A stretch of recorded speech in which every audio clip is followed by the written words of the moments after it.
Hello everyone! Welcome back to our ongoing Python series. I'm so happy to see you all here for our next chapter. Before we begin today, please make sure you've thoroughly reviewed our previous lesson on Python strings. It's the foundation for what we're about to do. Today, we are learning about slicing.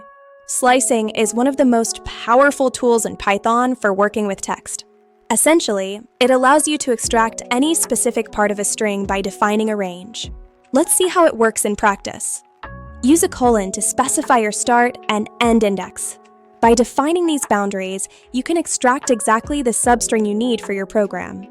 If you want to start right from the very beginning, you can actually leave the first index out.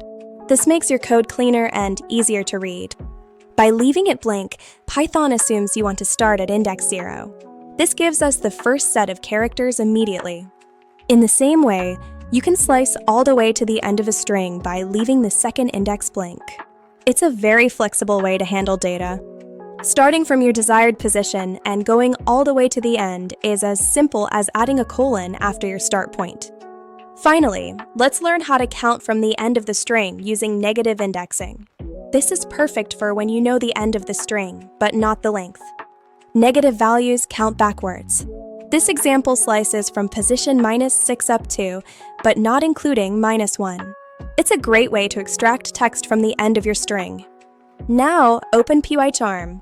Slice the string Python is fun to extract only the word is. I'll wait 10 seconds while you work on your solution. I will wait for you. 10, 9, 8, 7, 6, 5, 4, 3, 2, 1. 0. Time's up. Here is the authentic solution in PyCharm. Using index 7 to 9 extracts exactly what we need. Great job. Consistency is key. That's it for our slicing lesson. Please go back to previous chapters and practice at home in your free time. Next time, we'll learn how to modify strings, so don't miss it. Join our community by subscribing to our channel and leaving your feedback below. See you in the next lesson. Goodbye.